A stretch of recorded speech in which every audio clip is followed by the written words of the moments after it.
ನಮಸ್ಕಾರ ಸ್ನೇಹಿತರೆ, ಹೇಗಿದ್ದೀರಿ ಎಲ್ರಿಗೂ SPB ಮೀಡಿಯಾದ ಮತ್ತೊಂದು ವಿಡಿಯೋಗೆ ತಮಗೆಲ್ಲರಿಗೂ ಸ್ವಾಗತ ಸುಸ್ವಾಗತ. ಸ್ನೇಹಿತರೆ, ಯುಗಾದಿ ಹಬ್ಬ ಮುಗಿದಿದೆ ಸ್ನೇಹಿತರೆ. ಯುಗಾದಿ ಹಬ್ಬ ಮುಗಿದ ನಂತರ ಈ ಏಪ್ರಿಲ್ ಶುರುವಾಗಲಿದೆ ಸ್ನೇಹಿತರೆ. ಈ ಏಪ್ರಿಲ್ ತಿಂಗಳಿನಲ್ಲಿ ಮೇಷ ರಾಶಿಯವರಿಗೆ ಈ ತಿಂಗಳಿನಲ್ಲಿ ಏನೆಲ್ಲ ಲಾಭವಾಗಲಿದೆ ಎಂಬುದರ ಮಾಹಿತಿಯನ್ನು ತಿಳ್ಕೊಳ್ತಾ ಹೋಗೋಣ ಸ್ನೇಹಿತರೆ. ಯುಗಾದಿ ಶುರುವಾದ ನಂತರ ಹೊಸ ಸಂವತ್ಸರವೂ ಕೂಡ ನಿರ್ಮಾಣವಾಗ್ತದೆ ಸ್ನೇಹಿತರೆ. ಈ ತಿಂಗಳಿನಲ್ಲಿ ಈ ಮೇಷ ರಾಶಿಯವರಿಗೆ ಗ್ರಹಗಳ ಪ್ರಭಾವ ಹೇಗಿರಲಿದೆ, ಉದ್ಯೋಗ, ವ್ಯಾಪಾರ, ಕುಟುಂಬ, ಆರೋಗ್ಯಕ್ಕೆ ಸಂಬಂಧಪಟ್ಟಂತೆ ಏನೆಲ್ಲ ಬದಲಾವಣೆಗಳು ಆಗಲಿದೆ, ಹಾಗೆ ಈ ಮೇಷ ರಾಶಿಯವರ ಗುಣಲಕ್ಷಣಗಳು ಹೇಗಿರುತ್ತೆ ಎಂಬುದರ ಸಂಪೂರ್ಣ ಮಾಹಿತಿಯನ್ನು ತಿಳಿಸ್ಕೊಡ್ತಾ ಹೋಗ್ತೇನೆ ಸ್ನೇಹಿತರೆ. ಹಾಗೆ ಯಾವುದರಲ್ಲಿ ಶುಭವಿರುತ್ತದೆ, ಯಾವ ವಿಷಯದಲ್ಲಿ ನೀವು ಬಹಳ ಎಚ್ಚರಿಕೆಯಿಂದ ಇರಬೇಕು ಎಂಬುದರ ಸಂಪೂರ್ಣ ಮಾಹಿತಿಯನ್ನು ತಿಳಿಸ್ಕೊಡ್ತಾ ಹೋಗ್ತೇನೆ. ಆದ್ದರಿಂದ ವಿಡಿಯೋನ ಇಲ್ಲಿಂದ ಕೊನೆ ತನಕ ನೋಡ್ತಾ ಹೋಗಿ ಸ್ನೇಹಿತರೆ. ಹಾಗೆ ಇನ್ನೂ ನಮ್ಮ ಚಾನಲ್ನ ಸಬ್ಸ್ಕ್ರೈಬ್ ಮಾಡ್ಕೊಂಡಿಲ್ಲ ಅಂದರೆ ಈಗಲೇ ಸಬ್ಸ್ಕ್ರೈಬ್ ಮಾಡ್ಕೊಳ್ಳಿ. ಓಡಿಸಿ ವಿಡಿಯೋನ ನೋಡೋದ್ರಿಂದ ನಿಮಗೆ ಅಷ್ಟು ಇನ್ಫಾರ್ಮೇಷನ್ ತಿಳಿಯೋದಿಲ್ಲ ಸ್ನೇಹಿತರೆ. ಆದ್ದರಿಂದ ಫಸ್ಟಿಂದ ಎಂಡ್ ತನಕ ವಿಡಿಯೋನ ವಾಚ್ ಮಾಡಿ. ಯಾರೆಲ್ಲ ಸಬ್ಸ್ಕ್ರೈಬ್ ಮಾಡಿಕೊಂಡು ಪ್ರತಿನಿತ್ಯ ನಮ್ಮ ವಿಡಿಯೋನ ನೋಡ್ತಿದ್ದಾರೆ ಅವ್ರಿಗೆ ಥ್ಯಾಂಕ್ ಯು ಸೋ ಮಚ್ ಅಂತ ಹೇಳ್ತಾ, ಇನ್ನು ತಡ ಮಾಡೋದು ಬೇಡ ಸ್ನೇಹಿತರೆ. ಈ ಮೇಷರಾಶಿಯವರಿಗೆ ಹೇಗಿರಲಿದೆ ಈ ತಿಂಗಳ ಭವಿಷ್ಯ ಅಂತ ಈಗ ತಿಳ್ಕೊಳ್ತಾ ಹೋಗೋಣ ಸ್ನೇಹಿತರೆ. ಹಿಂದೂ ಪಂಚಾಂಗದ ಪ್ರಕಾರ ಬರೋದಾದರೆ ಈ ವರ್ಷದಲ್ಲಿ ಈ ಯುಗಾದಿ ಕಳೆದ ನಂತರ ಶ್ರೀ ವಿಶ್ವಸುನಾಮ ಸಂವತ್ಸರ ಆರಂಭವಾಗಲಿದೆ ಸ್ನೇಹಿತರೆ. ಅದರಿಂದ ಈ ಹಿಂದೂ ಹೊಸ ವರ್ಷವು ಮೇಷರಾಶಿಯಲ್ಲಿ ಜನಿಸುವುದರಿಗೆ ಏನೆಲ್ಲ ರೀತಿಯ ಪ್ರಭಾವವನ್ನು ಬೀರಲಿದೆ, ಹಾಗೆ ಈ ತಿಂಗಳಿನಲ್ಲಿ ನಿಮ್ಮ ರಾಶಿ ಫಲ ಹೇಗಿರುತ್ತೆ ಎಂಬುದರ ಸಂಪೂರ್ಣ ಮಾಹಿತಿಯನ್ನು ತಿಳಿಸ್ಕೊಡ್ತಾ ಹೋಗ್ತಾನೆ. ಅದರಿಂದ ವಿಡಿಯೋನ ಇಲ್ಲಿಂದ ಗಮನವಿಟ್ಟು ನೋಡ್ತಾ ಹೋಗಿ ಸ್ನೇಹಿತರೆ. ಈ ಮೇಷರಾಶಿಯಲ್ಲಿ ಜನಿಸಿದವರಿಗೆ 2025ರಿಂದ 26ರವರೆಗೆ ಗ್ರಹ ಸಂಚಾರ ಹೇಗಿರುತ್ತೆ ಅಂತ ಕೇಳೋದಾದರೆ, ಶನಿಯ ಸ್ಥಾನವು ಈ ಸಮಯದಲ್ಲಿ ಮೀನ ರಾಶಿಯಿಂದ ಮೇಷ ರಾಶಿಯಲ್ಲಿ ಚಲಿಸ್ತಾ ಹೋಗ್ತಾನೆ ಸ್ನೇಹಿತರೆ. ಶನಿಯು ಮೀನ ರಾಶಿಯಲ್ಲಿ ಚಲಿಸೋದ್ರಿಂದಾಗಿ ನೀವು ಆಧ್ಯಾತ್ಮಿಕವಾಗಿ ಪ್ರಗತಿಯನ್ನು ಹೊಂದುವುದರೊಂದಿಗೆ ನಿಮಗೆ ವಿದೇಶಕ್ಕೆ ತೆರಳುವಂತಹ ಅವಕಾಶಗಳು ಕೂಡ ಲಭಿಸ್ತಾ ಹೋಗ್ತದೆ ಸ್ನೇಹಿತರೆ. ಇದರಿಂದಾಗಿ ನೀವು ಬಹಳ ಸಂತೋಷಭರಿತರಾಗಿರ್ತೀರಿ. ಇನ್ನು ನಿಮ್ಮ ಆರೋಗ್ಯಕ್ಕೆ ಸಂಬಂಧಪಟ್ಟಂತೆ ನಿಮ್ಮ ಖರ್ಚು ಕೂಡ ಹೆಚ್ಚಾಗ್ತಾ ಹೋಗ್ತದೆ. ಶನಿಯು ಮೇಷರಾಶಿಯಲ್ಲಿ ಚಲಿಸುವುದರಿಂದಾಗಿ ನೀವು ಈ ಅವಧಿಯಲ್ಲಿ ಹೆಚ್ಚು ಕಠಿಣ ಪರಿಶ್ರಮವನ್ನು ಪಡಬೇಕಾಗಿರುತ್ತದೆ ಸ್ನೇಹಿತರೆ. ಇದರಿಂದಾಗಿ ನೀವು ಹೆಚ್ಚು ಶ್ರಮವನ್ನು ಪಡಬೇಕಾಗಿರ್ತದೆ. ಹಾಗೆ ಆರೋಗ್ಯ, ವೃತ್ತಿ ಜೀವನ ಹಾಗೂ ವೈಯಕ್ತಿಕ ಜೀವನದಲ್ಲಿ ಸವಾಲುಗಳನ್ನು ಎದುರಿಸಬೇಕಾಗಬಹುದು. ಆದ್ದರಿಂದ ನೀವು ಶಿಸ್ತುಬದ್ಧ ಕ್ರಮವನ್ನು ತೆಗೆದುಕೊಳ್ಳೋದ್ರಿಂದ ಹಾಗೆ ನಿಮ್ಮ ದೀರ್ಘಕಾಲೀನ ಗುರಿಗಳ ಮೇಲೆ ನಿಗಾವನ್ನು ಇಡೋದ್ರಿಂದ ನಿಮಗೆ ಈ ಟೈಮ್ ಒಳ್ಳೆಯದಾಗಿರಲಿದೆ ಸ್ನೇಹಿತರೆ. ಇನ್ನು ಈ ಮೇಷರಾಶಿಯವರ ವ್ಯಕ್ತಿತ್ವ ಹೇಗಿರಲಿದೆ ಈ ಟೈಮ್ನಲ್ಲಿ ಅಂತ ಕೇಳೋದಾದರೆ, ಇವರ ಗುಣ ಸ್ವಭಾವದಲ್ಲಿ ನೀವು ಧೈರ್ಯವಂತರಾಗಿರ್ತೀರಿ. ಉತ್ಸಾಹಿಗಳು ಹಾಗೂ ನಿರ್ಧಾರ ತೆಗೆದುಕೊಳ್ಳುವಲ್ಲಿ ಹೆಚ್ಚಿನ ಸಮಯವನ್ನು ತೆಗೆದುಕೊಳ್ಳೋದಿಲ್ಲ ಸ್ನೇಹಿತರೆ. ಈ ರಾಶಿಯವರು ಅಗಾಧವಾದ ಉತ್ಸಾಹವೇ ಹೊಸ ಕೆಲಸ ಮತ್ತು ಪ್ರಾಜೆಕ್ಟ್ಗಳನ್ನು ಪ್ರಾರಂಭ ಮಾಡುವುದಕ್ಕೆ ಇವರು ಇನ್ನಷ್ಟು ಪ್ರೋತ್ಸಾಹವನ್ನು ಕಾಣ್ತಾ ಹೋಗ್ತಾರೆ ಸ್ನೇಹಿತರೆ. ಇನ್ನು ಈ ಮೇಷರಾಶಿಯವರ ಗುಣಲಕ್ಷಣಗಳು ಹೇಗಿರುತ್ತೆ ಅಂತ ಕೇಳೋದಾದರೆ, ಈ ಮೇಷರಾಶಿಯವರು ಸಾಕಷ್ಟು ಸ್ವತಂತ್ರರಾಗಬೇಕೆಂಬ ಮನೋಭಾವನೆಯನ್ನು ಹೊಂದಿರ್ತಾರೆ ಸ್ನೇಹಿತರೆ. ಹಾಗೆ ಸ್ಪರ್ಧಾತ್ಮಕ ಮನೋಭಾವನೆ ಹಾಗೂ ಸಾಹಸಭರಿತ ಮನಸ್ಸು ಇವರದ್ದಾಗಿರ್ತದೆ. ಯಾವುದೇ ಚಾಲೆಂಜ್ ಕೆಲಸ ಇದ್ರೂ ಕೂಡ ಮುಂದೆ ಬರುವಂತಹ ಈ ಮೇಷರಾಶಿಯವರು ನಾಯಕತ್ವದ ಗುಣವನ್ನು ಹೆಚ್ಚಾಗಿ ಹೊಂದಿರ್ತಾರೆ ಸ್ನೇಹಿತರೆ. ನೇರ ನುಡಿ ಹಾಗೂ ನೇರ ನಡೆಯ ಜೊತೆಗೆ ಪ್ರಾಮಾಣಿಕವಾಗಿ ಮುಂದುವರಿಸುವಂತಹ ಇವರ ಗುಣಗಳು ಸಂಪೂರ್ಣವಾಗಿ ಇನ್ನೊಬ್ಬರನ್ನ ಒಬ್ಬ ಪರಿಪಕ್ಷ ನಾಯಕ ಎಂಬುದಾಗಿ ಪರಿಗಣಿಸುವಂತೆ ಮಾಡ್ತಾ ಹೋಗ್ತದೆ ಸ್ನೇಹಿತರೆ. ಇದರಿಂದಾಗಿ ಈ ರಾಶಿಯ ಜನರಿಂದ ಬೇರೆಯವರು ಆಕರ್ಷಿತರಾಗ್ತಾ ಹೋಗ್ತಾರೆ ಸ್ನೇಹಿತರೆ. ಹಾಗೆಯೇ ಈ ಮೇಷರಾಶಿಯವರಿಗೆ ಅದೃಷ್ಟದ ಬಣ್ಣ ಹೇಗಿರಲಿದೆ ಅಂತ ಕೇಳೋದಾದರೆ, ವೈದಿಕ ಜ್ಯೋತಿಷ್ಯ ಶಾಸ್ತ್ರದ ಪ್ರಕಾರ ಬರೋದಾದರೆ ಈ ಮೇಷರಾಶಿಯವರಿಗೆ ಅದೃಷ್ಟದ ಬಣ್ಣ ಕೆಂಪಾಗಿರುತ್ತದೆ ಸ್ನೇಹಿತರೆ, ಹಾಗೂ ಶಕ್ತಿಯನ್ನು ಪ್ರತಿನಿಧಿಸುವಂತಹ ಬಣ್ಣವಾಗಿರಲಿದೆ ಸ್ನೇಹಿತರೆ. ಇದು ಈ ಮೇಷರಾಶಿಯವರ ಅತ್ಯಂತ ಎನರ್ಜೆಟಿಕ್ ಗುಣಲಕ್ಷಣಗಳನ್ನು ಸರಿ ಹೊಂದುವಂತಹ ಗುಣಾಂಶವನ್ನು ಹೊಂದಿದೆ ಸ್ನೇಹಿತರೆ. ಇನ್ನು ಈ ಮೇಷರಾಶಿಯವರಿಗೆ ಈ ತಿಂಗಳಿನಲ್ಲಿ ಗುರುಗ್ರಹದ ಸ್ಥಾನವು ಹೇಗಿರಲಿದೆ ಅಂತ ಕೇಳೋದಾದರೆ, ಗುರುಗ್ರಹವು ಈ ವರ್ಷ ಮಿಥುನ ರಾಶಿ ಮತ್ತು ಕಟಕ ರಾಶಿಯಲ್ಲಿ ಚಲಿಸಿದೆ ಸ್ನೇಹಿತರೆ. ಇದರಿಂದಾಗಿ ಮಿಥುನ ರಾಶಿಯಲ್ಲಿ ಚಲಿಸುವಂತಹ ಗುರುವಿನಿಂದಾಗಿ ನೀವು ಸಂವಹನ ಕೌಶಲ್ಯ ವೃದ್ಧಿಯಾಗ್ತಾ ಹೋಗ್ತದೆ.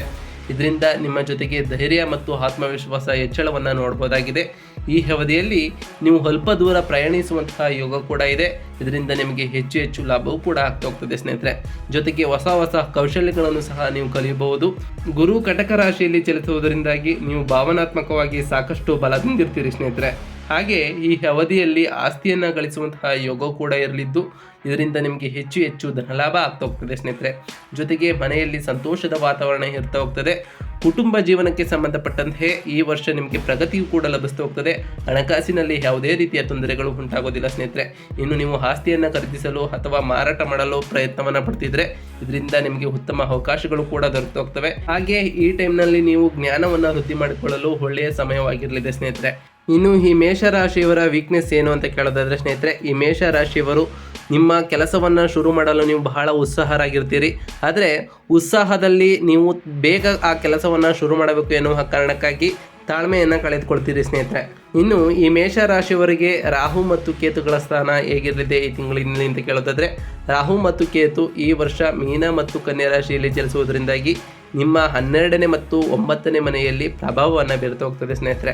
ರಾಹು ಮೀನ ರಾಶಿಯಲ್ಲಿ ಚಲಿಸುವುದರಿಂದ ನಿಮಗೆ ಆಧ್ಯಾತ್ಮಿಕತೆಯಲ್ಲಿ ನೀವು ಹೆಚ್ಚಿನ ಪ್ರಗತಿಯನ್ನು ಕೂಡ ಹೊಂತ ಹೋಗ್ತೀರಿ ಮತ್ತು ಈ ಸಮಯದಲ್ಲಿ ನಿಮ್ಮ ಖರ್ಚುಗಳ ಬಗ್ಗೆ ನೀವು ಹೆಚ್ಚಿನ ಗಮನವನ್ನು ನೀಡಬೇಕಾಗಿರುತ್ತದೆ ಸ್ನೇಹಿತರೆ. ಹೂಡಿಕೆ ಮಾಡುವಾಗ ಬಹಳ ಎಚ್ಚರಿಕೆಯಿಂದ ಇರುವುದು ನಿಮಗೆ ಉತ್ತಮವಾಗಿರಲಿದೆ. ಇದರಿಂದ ನಿಮಗೆ ನಷ್ಟ ಸಂಭವಿಸುವಂತಹ ಎಚ್ಚರಿಕೆಯೂ ಕೂಡ ಇರಲಿದೆ ಸ್ನೇಹಿತರೆ. ಕೇತು ಕನ್ಯಾ ರಾಶಿಯಲ್ಲಿ ಚಲಿಸುವುದರಿಂದ ನಿಮ್ಮ ಸಮಸ್ಯೆ, ಸಾಲ, ಆರೋಗ್ಯಕ್ಕೆ ಸಂಬಂಧಿಸಿದಂತೆ ಸಹಾಯವೂ ಕೂಡ ಲಭ್ಯವಾಗ್ತಾ ಹೋಗ್ತದೆ. ಹಾಗೆ ಸ್ವಯಂ ಸುಧಾರಣೆಗೆ ಮತ್ತು ಜಗಳದ ಪರಿಹಾರಕ್ಕೆ ಇದು ಉತ್ತಮವಾದಂತಹ ಸಮಯವಾಗಿರಲಿದೆ ಸ್ನೇಹಿತರೆ. ಆದ್ದರಿಂದ ನೀವು ಸ್ವಯಂ ಸುಧಾರಣೆಯನ್ನು ಹೊಂದ್ಬೋದು, ಹಾಗೆ ಜಗಳದಲ್ಲಿ ನೀವು ಪರಿಹಾರವನ್ನು ಕೂಡ ಕಾಣ್ತಾ ಹೋಗ್ಬೋದಾಗಿದೆ ಸ್ನೇಹಿತರೆ. ಇನ್ನು ಮಂಗಳ ಗ್ರಹದ ಸ್ಥಾನವನ್ನು ನೋಡ್ತಾ ಹೋಗೋದಾದರೆ, ಮಂಗಳ ಗ್ರಹವು ಮೇಷರಾಶಿಯ ಅಧಿಪತಿಯಾಗಿರಲಿದೆ ಸ್ನೇಹಿತರೆ. ಮಂಗಳ ಗ್ರಹವು ಮೇಷರಾಶಿಯಲ್ಲಿ ಚಲಿಸುವುದರಿಂದ ನಿಮ್ಮ ಉತ್ಸಾಹ, ಶಕ್ತಿ, ಆತ್ಮವಿಶ್ವಾಸ ಮತ್ತು ನಾಯಕತ್ವದ ಗುಣಗಳಲ್ಲಿ ವೃದ್ಧಿಯನ್ನು ನೀವು ನೋಡ್ತಾ ಹೋಗ್ಬೋದು. ಜೊತೆಗೆ ಈ ಸಮಯದಲ್ಲಿ ನಿಮ್ಮ ಕೋಪ ಹೆಚ್ಚಾಗುವಂತಹ ಸಂಭವವಿದೆ. ಅದರಿಂದ ನಿಮ್ಮ ಕೋಪವನ್ನು ಕಂಟ್ರೋಲ್ನಲ್ಲಿ ಇಡಿ ಸ್ನೇಹಿತರೆ. ಹಾಗಾಗಿ ನಿಮ್ಮ ಶಕ್ತಿಯನ್ನು ಸಕಾರಾತ್ಮಕವಾಗಿ ಉಪಯೋಗಿಸುವುದು ಬಹಳ ಉತ್ತಮವಾಗಿರಲಿದೆ. ಮಂಗಳ ಗ್ರಹದಿಂದಾಗಿ ನಿಮ್ಮ ವೃತ್ತಿ ಜೀವನದಲ್ಲಿ ಸಾಕಷ್ಟು ಪ್ರಗತಿಯನ್ನು ಹೊಂದುವುದರೊಂದಿಗೆ ಯಶಸ್ಸನ್ನು ಪಡೆಯುವಂತಹ ಯೋಗ ಕೂಡ ಇದೆ. ಇದರಿಂದ ನಿಮ್ಮ ಮೇಲಾಧಿಕಾರಿಗಳು ನಿಮಗೆ ಬಡ್ತಿಯನ್ನು ಕೊಡ್ತಾ ಹೋಗ್ತಾರೆ ಸ್ನೇಹಿತರೆ. ಹಾಗೆಯೇ ಹಣಕಾಸಿನ ಸ್ಥಿತಿ ಈ ಜನರಿಗೆ ಈ ತಿಂಗಳಿನಲ್ಲಿ ಹೇಗಿರಲಿದೆ ಅಂತ ಕೇಳೋದಾದರೆ, ಈ ಮೇಷರಾಶಿಯವರಿಗೆ ಈ ವರ್ಷ ಗುರು ಮತ್ತು ಶನಿ ಉತ್ತಮ ಸ್ಥಾನದಲ್ಲಿ ಚಲಿಸುವುದರಿಂದಾಗಿ ನೀವು ಪ್ರಗತಿಯನ್ನು ಕಾಣ್ತಾ ಹೋಗುತ್ತೀರಿ. ಹಣಕಾಸಿನಲ್ಲಿ ಯಾವುದೇ ರೀತಿಯ ತೊಂದರೆಗಳು ಉಂಟಾಗೋದಿಲ್ಲ. ನಿಮ್ಮ ಕಠಿಣ ಪರಿಶ್ರಮ ಮತ್ತು ಶಿಸ್ತುಬದ್ಧ ಜೀವನದಿಂದಾಗಿ ಉತ್ತಮವಾದ ಫಲಿತಾಂಶಗಳನ್ನು ನಿಮ್ಮ ವೃತ್ತಿ ಜೀವನದಲ್ಲಿ ಹೊಂದು ಹೋಗ್ತೀರಿ. ಹಣಕಾಸಿನ ವಿಷಯಕ್ಕೆ ಸಂಬಂಧಪಟ್ಟಂತೆ ಲಾಭವನ್ನು ಗಳಿಸುವಂತಹ ಯೋಗ ಕೂಡ ಇರಲಿದ್ದು, ಆದರೆ ಶನಿಯ ಪ್ರಭಾವದಿಂದಾಗಿ ನೀವು ಎಚ್ಚರಿಕೆಯಿಂದ ಬಜೆಟ್ನನ್ನು ರೂಪಿಸುವುದು ಬಹಳ ಉತ್ತಮವಾಗಿರುತ್ತದೆ ಸ್ನೇಹಿತರೆ. ಅದರಿಂದ ನಿಮ್ಮ ಹಣಕಾಸಿನ ಬಗ್ಗೆ ಬಜೆಟನ್ನು ಹಾಕ್ಕೊಂಡು ಅದನ್ನು ಅಗತ್ಯವಾಗಿ ಖರ್ಚು ಮಾಡಿಕೊಳ್ಳಿ ಸ್ನೇಹಿತರೆ. ಸವಾಲುಗಳಿಂದ ದೂರವಿರುವುದು ಬಹಳ ಒಳ್ಳೆಯದಾಗಿರಲಿದೆ ಸ್ನೇಹಿತರೆ. ಇನ್ನು ಈ ಮೇಷರಾಶಿಯವರ ಆರೋಗ್ಯದ ವಿಚಾರಕ್ಕೆ ಬರೋದಾದರೆ, ಈ ತಿಂಗಳಿನಲ್ಲಿ 2025ರ ಈ ವರ್ಷದಲ್ಲಿ ಮೇಷರಾಶಿಗೆ ಸೇರಿದ ಜನರು ಆರೋಗ್ಯಕ್ಕೆ ಸಂಬಂಧಪಟ್ಟಂತೆ ಬಹಳ ಕಾಳಜಿಯನ್ನು ವಹಿಸಬೇಕಾಗಿರುತ್ತದೆ ಸ್ನೇಹಿತರೆ. ವಿಶೇಷವಾಗಿ ಶನಿ ಸಂಚಾರದ ಸಮಯದಲ್ಲಿ ನೀವು ಹೆಚ್ಚು ಎಚ್ಚರಿಕೆಯಿಂದ ಇರುವುದು ಬಹಳ ಒಳ್ಳೆಯದಾಗಿದೆ. ನಿಯಮಿತವಾಗಿ ವ್ಯಾಯಾಮವನ್ನು ಮಾಡಿ ಆರೋಗ್ಯಕ್ಕೆ ಸಂಬಂಧಪಟ್ಟಂತೆ ಆರೋಗ್ಯದಲ್ಲಿ ನೀವು ಹೆಚ್ಚು ಕಾಳಜಿಯನ್ನು ಕಾಣ್ತಾ ಹೋಗಿ, ಹಾಗೆ ಸಮತೋಲಿತ ಆಹಾರವನ್ನು ಸೇವಿಸೋದ್ರಿಂದ ನಿಮಗೆ ಆರೋಗ್ಯವು ಕೂಡ ವೃದ್ಧಿ ಆಗ್ತಾ ಹೋಗ್ತದೆ. ಹಾಗೆ ಒತ್ತಡವನ್ನು ಸರಿಯಾಗಿ ನಿರ್ವಹಿಸುವುದು ಬಹಳ ಒಳ್ಳೆಯದಾಗಿರಲಿದೆ ಸ್ನೇಹಿತರೆ. ಈ ಅವಧಿಯಲ್ಲಿ ನಿಮಗೆ ಇದು ಶುಭವನ್ನು ಉಂಟು ಮಾಡಲಿದೆ. ಹಾಗೆ ಈ ಸಮಯದಲ್ಲಿ ಮಂಗಳನ ಪ್ರಭಾವದಿಂದಾಗಿ ನಿಮ್ಮ ಉತ್ಸಾಹ ಮತ್ತು ಶಕ್ತಿ ವೃದ್ಧಿ ಆಗ್ತಾ ಹೋಗ್ತದೆ. ಆದರೆ ಈ ಅವಧಿಯಲ್ಲಿ ನಿಮಗೆ ಸಣ್ಣ ಪುಟ್ಟ ಗಾಯ ಉಂಟಾಗುವಂತಹ ಸಂಭವ ಇದೆ. ಹಾಗಾಗಿ ಎಚ್ಚರಿಕೆಯಿಂದ ಇರುವುದು ಬಹಳ ಒಳ್ಳೆಯದಾಗಿರಲಿದೆ ಸ್ನೇಹಿತರೆ. ಇನ್ನು ನಿಮ್ಮ ಸಂಬಂಧಗಳು ಹೇಗಿರುತ್ತದೆ ಅಂತ ಕೇಳೋದಾದರೆ, ಈ ಮೇಷರಾಶಿಯವರಿಗೆ ರಾಹು ಮತ್ತು ಕೇತುವಿನ ಪ್ರಭಾವದಿಂದಾಗಿ ಈ ಮೇಷರಾಶಿಗೆ ಸೇರಿದ ಜನರು ಈ ತಿಂಗಳಿನಲ್ಲಿ ತಮ್ಮ ಸಂಬಂಧಗಳಲ್ಲಿ ಸಾಕಷ್ಟು ಏರಿಳಿತಗಳನ್ನು ಎದುರಿಸಬೇಕಾಗಬಹುದು. ಹಾಗಾಗಿ ನಿಮ್ಮ ಮನೆಯಲ್ಲಿ ಯಾವುದಾದ್ರೂ ಸಣ್ಣ ಪುಟ್ಟ ಕಲಹಗಳು ಆಗಿದ್ದರೆ ಕೂತು ಬಗೆಹರಿಸಿಕೊಂಡು ಅದರ ವಿಚಾರವನ್ನು ನೀವು ಸುಧಾರಣೆಯನ್ನು ಕಾಣ್ಬೋದಾಗಿದೆ ಸ್ನೇಹಿತರೆ. ಹಾಗೆ ಈ ಗುರುವಿನ ಸಂಚಾರದಿಂದಾಗಿ ನೀವು ಕುಟುಂಬ ಸಂಬಂಧಗಳಲ್ಲಿ ಇನ್ನಷ್ಟು ಬಲಪಡಿಸುವುದರೊಂದಿಗೆ ಮನೆಯಲ್ಲಿ ಸಂತೋಷದ ವಾತಾವರಣ ನೆಲೆಸುವಂತೆ ಮಾಡ್ಬೋದು. ಆದ್ದರಿಂದ ನೀವು ಬಹಳಷ್ಟು ಶಾಂತಿಯುತವಾಗಿ ಇರಬೇಕಾಗುತ್ತದೆ ಸ್ನೇಹಿತರೆ. ಇನ್ನು ನಿಮ್ಮ ಆಧ್ಯಾತ್ಮಿಕ ಪ್ರಗತಿ ಈ ತಿಂಗಳಿನಲ್ಲಿ ಹೇಗಿರುತ್ತೆ ಅಂತ ಕೇಳೋದಾದರೆ, ಶನಿ ಮತ್ತು ರಾಹು ನಿಮ್ಮ 12ನೇ ಮನೆ ಮೇಲೆ ಪ್ರಭಾವವನ್ನು ಬೀರುವುದರಿಂದಾಗಿ ಈ ಅವಧಿಯಲ್ಲಿ ನೀವು ಆಧ್ಯಾತ್ಮಿಕವಾಗಿ ಪ್ರಗತಿಯನ್ನು ಹೊಂದುವುದರೊಂದಿಗೆ ಧ್ಯಾನ ಇತ್ಯಾದಿಗಳಲ್ಲಿ ಹೆಚ್ಚಿನ ಆಸಕ್ತಿಯನ್ನು ಹೊಂದ್ತಾ ಹೋಗ್ತೀರಿ ಸ್ನೇಹಿತರೆ. ಇದರಿಂದಾಗಿ ನಿಮಗೆ ದೈವ ಕೃಪೆಯೂ ಕೂಡ ಲಭ್ಯವಾಗ್ತಾ ಹೋಗ್ತದೆ. ಈ ಅವಧಿಯಲ್ಲಿ ನೀವು ಹಳೆಯ ವಿಷಯಗಳನ್ನೆಲ್ಲ ಮರೆತು ನಿಮ್ಮ ಆಂತರಿಕ ಶಾಂತಿಯ ಬಗ್ಗೆ ಗಮನ ನೀಡಲು ಉತ್ತಮ ಸಮಯವಾಗಿರಲಿದೆ ಸ್ನೇಹಿತರೆ. ಇದರಿಂದ ನಿಮ್ಮ ಭವಿಷ್ಯಕ್ಕೆ ಒಳ್ಳೆಯದಾಗಿರಲಿದೆ ಸ್ನೇಹಿತರೆ. ಇನ್ನು ಈ ಮೇಷರಾಶಿಯವರಿಗೆ ನಾವು ತಿಳಿಸಿಕೊಡುವಂತಹ ಪ್ರಮುಖ ಸಲಹೆಗಳು ಈ ತಿಂಗಳಿನಲ್ಲಿ ಏನು ಅಂತ ಕೇಳೋದಾದರೆ, ಶನಿಯ ಸಂಚಾರದ ಸಮಯದಲ್ಲಿ ನೀವು ಶಿಸ್ತುಬದ್ಧವರಾಗಿ ಇರಬೇಕಾಗಿರ್ತದೆ. ಒಂದು ನಿರ್ದಿಷ್ಟ ದೀರ್ಘಕಾಲೀನ ಗುರಿಗಳ ಮೇಲೆ ಹೆಚ್ಚಿನ ಗಮನವನ್ನು ಕೊಡ್ತಾ ಹೋಗಿ, ಇದರಿಂದ ನಿಮಗೆ ಶುಭ ಉಂಟಾಗ್ತಾ ಹೋಗ್ತದೆ ಸ್ನೇಹಿತರೆ. ಹಾಗೆ ಆ ಶನಿದೇವರ ಜಪವನ್ನು ಮಾಡಿ ಪ್ರತಿ ಶನಿವಾರ ಮಾಂಸಾಹಾರವನ್ನು ತ್ಯಜಿಸಿ ಆ ಶನಿದೇವರಿಗೆ ಪ್ರಿಯವಾದಂತಹ ಕಪ್ಪು ಎಳ್ಳಿನ ಬತ್ತಿಯನ್ನು ಶನಿದೇವರ ದೇವಾಲಯಕ್ಕೆ ಹೋಗಿ ತೆರಳಿ ಹಚ್ಚೋದ್ರಿಂದ ಆ ಶನಿದೇವರು ಕೂಡ ಪ್ರಸನ್ನರಾಗ್ತಾರೆ ಸ್ನೇಹಿತರೆ. ಇನ್ನು ಗುರುವಿನ ಸಂಚಾರದ ಸಮಯದಲ್ಲಿ ನಿಮ್ಮ ಜ್ಞಾನ, ಕೌಶಲ್ಯ ಮತ್ತು ಆಧ್ಯಾತ್ಮಿಕ ಅಭ್ಯಾಸಗಳನ್ನು ವಿಸ್ತರಿಸಿ ಸ್ನೇಹಿತರೆ. ಇದರಿಂದಾಗಿ ನಿಮ್ಮ ಭವಿಷ್ಯಕ್ಕೆ ಬಹಳ ಒಳಿತಾಗಿರಲಿದೆ ಸ್ನೇಹಿತರೆ. ಇನ್ನು ಈ ಮೇಷರಾಶಿಯವರಿಗೆ ಈ ತಿಂಗಳಿನಲ್ಲಿ ಹಣಕಾಸಿನ ಸ್ಥಿತಿ ಹೇಗಿರಲಿದೆ ಅಂತ ಕೇಳೋದಾದರೆ, ಹಣಕಾಸಿನ ವಿಷಯವಾಗಿ ಬಹಳಷ್ಟು ಜಾಗರೂಕರಾಗಿ ಇರಬೇಕಾಗ್ತದೆ ಸ್ನೇಹಿತರೆ. ಏಕೆಂದರೆ ಈ ಟೈಮ್ನಲ್ಲಿ ನಿಮಗೆ ಹಣ ಬರುವಂತಹ ಸಾಧ್ಯತೆಗಳು ಕೂಡ ಜಾಸ್ತಿ ಇರಲಿದೆ. ಆದರೆ ಈ ಟೈಮ್ನಲ್ಲಿ ಬಂದಂತಹ ಹಣವನ್ನು ನೀವು ಉಳಿತಾಯವನ್ನು ಮಾಡ್ಕೊಳ್ಬೇಕಾಗಿರ್ತದೆ ಸ್ನೇಹಿತರೆ. ಮುಂದಿನ ಭವಿಷ್ಯಕ್ಕಾಗಿ ಈಗ ಉಳಿತಾಯವನ್ನು ಮಾಡಿಕೊಂಡ್ರೆ ನಿಮಗೆ ಯಾವುದೇ ರೀತಿಯ ಆರ್ಥಿಕ ಪರಿಸ್ಥಿತಿಯು ಮುಂದೆ ಬರೋದಿಲ್ಲ ಸ್ನೇಹಿತರೆ. ನಿಯಮಿತವಾಗಿ ವ್ಯಾಯಾಮ ಮತ್ತು ಸಮತೋಲಿತ ಆಹಾರದ ಮೂಲಕ ನಿಮ್ಮ ಆರೋಗ್ಯದ ಕಡೆ ಹೆಚ್ಚಿನ ಗಮನವನ್ನು ಕೊಡ್ತಾ ಹೋಗಿ. ಇದರಿಂದ ನಿಮಗೆ ಆರೋಗ್ಯವು ಕೂಡ ವೃದ್ಧಿ ಆಗ್ತಾ ಹೋಗ್ತದೆ. ಯಾವುದೇ ರೀತಿಯ ಆರೋಗ್ಯದ ಸಮಸ್ಯೆಯು ಕೂಡ ನಿಮಗೆ ಬರಲಾರದು ಸ್ನೇಹಿತರೆ. ಇನ್ನು ನಿಮ್ಮ ತಪ್ಪು ತಿಳುವಳಿಕೆಗಳನ್ನು ದೂರ ಮಾಡಲು ಸಂಬಂಧಗಳಲ್ಲಿ ಮುಕ್ತ ಸಂಭವನ ಹೊಂದುವುದು ಬಹಳ ಮುಖ್ಯವಾಗಿರ್ತದೆ ಸ್ನೇಹಿತರೆ. ಸಣ್ಣ ಪುಟ್ಟ ಜಗಳಗಳು ಆದರೂ ಕೂಡ ಮುಕ್ತ ಕೂತು ಬಗೆಹರಿಸಿಕೊಳ್ಳೋದ್ರಿಂದ ನಿಮಗೆ ಸಂಬಂಧಗಳಲ್ಲಿ ಸುಧಾರಣೆಯನ್ನು ಕಾಣ್ತಾ ಹೋಗ್ಬೋದು ಸ್ನೇಹಿತರೆ. ಇದರಿಂದಾಗಿ ನಿಮಗೆ ಯಾವುದೇ ರೀತಿಯ ಪ್ರಾಬ್ಲಮ್ಗಳು ಉಂಟಾಗೋದಿಲ್ಲ ಸ್ನೇಹಿತರೆ. ಇನ್ನು ಈ ಟೈಮ್ನಲ್ಲಿ ನಿಮಗೆ ತಿಳಿಸ್ಕೊಡುವಂತಹ ಸರಳ ಪರಿಹಾರಗಳು ಏನು ಅಂತ ಕೇಳೋದಾದರೆ, ಆದಾಯವನ್ನು ಸುಧಾರಿಸಲು ನೀವು ಮಾಡಬಹುದಾದ ಸರಳ ಉಪಾಯವೇನೆಂದರೆ ವೆಂಕಟೇಶ್ವರ ಸ್ವಾಮಿಯನ್ನು ಪೂಜಿಸುವುದು ಬಹಳ ಉತ್ತಮವಾಗಿರಲಿದೆ ಸ್ನೇಹಿತರೆ. ಹತ್ತಿರದಲ್ಲಿ ವೆಂಕಟೇಶ್ವರ ಸ್ವಾಮಿ ದೇವಾಲಯ ನಿಮ್ಮ ಮನೆ ಕಡೆ ಇದ್ದರೆ ನಿಮ್ಮ ಮನೆಯಿಂದ ಆ ಕೆಲಸವನ್ನು ಮಾಡ್ಬೋದಾಗಿದೆ ಸ್ನೇಹಿತರೆ. ಸಾಧ್ಯವಾದಾಗಲೆಲ್ಲ ಹಸುಗಳಿಗೆ ನೆಲಗಡಲೆ ಅಥವಾ ಕಡಲೆಬೇಳೆಯನ್ನು ದಾನ ಮಾಡಿ ಸ್ನೇಹಿತರೆ. ದೇವಾಲಯ ಮತ್ತು ಪುರೋಹಿತರಿಗೆ ಹಳದಿ ಬಣ್ಣದ ಬಟ್ಟೆಯನ್ನು ದಾನ ಮಾಡುವುದು ಸಹ ಪ್ರಯೋಜನಕಾರಿಯಾಗಿರಲಿದೆ. ಇದರಿಂದಾಗಿ ನಿಮಗೆ ಆ ಗುರುದೇವನ ಕೃಪೆಯೂ ಕೂಡ ಲಭಿಸ್ತಾ ಹೋಗ್ತದೆ ಸ್ನೇಹಿತರೆ.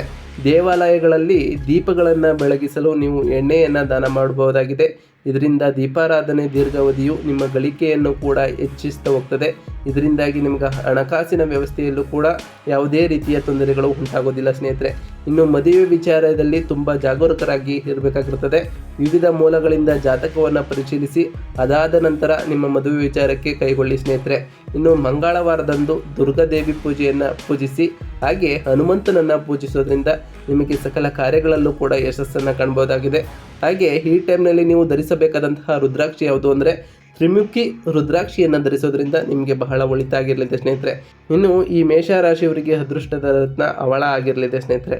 ಈ ಹವಳವನ್ನು ಮಂಗಳವಾರದಂದು ಧರಿಸಿ ಸುಬ್ರಹ್ಮಣ್ಯ ಸ್ವಾಮಿಯನ್ನು ಪೂಜಿಸೋದ್ರಿಂದ ನಿಮಗೆ ಸಕಲ ಕಾರ್ಯಗಳಲ್ಲೂ ಯಶಸ್ಸನ್ನು ಕಾಣ್ತಾ ಹೋಗ್ಬೋದು ಸ್ನೇಹಿತರೆ. ನಾವು ತಿಳಿಸ್ಕೊಟ್ಟಿರೋಂತಹ ಈ ಎಲ್ಲ ಪರಿಹಾರಗಳನ್ನು ಈ ತಿಂಗಳಿನಲ್ಲಿ ನೀವು ಮಾಡಿದ್ದೇ ಆದರೆ ನಿಮಗೆ ಎಲ್ಲ ರೀತಿಯ ಶುಭ ಕಾರ್ಯಗಳಲ್ಲೂ ಯಶಸ್ಸನ್ನು ಕಾಣ್ತಾ ಹೋಗ್ತೀರಿ.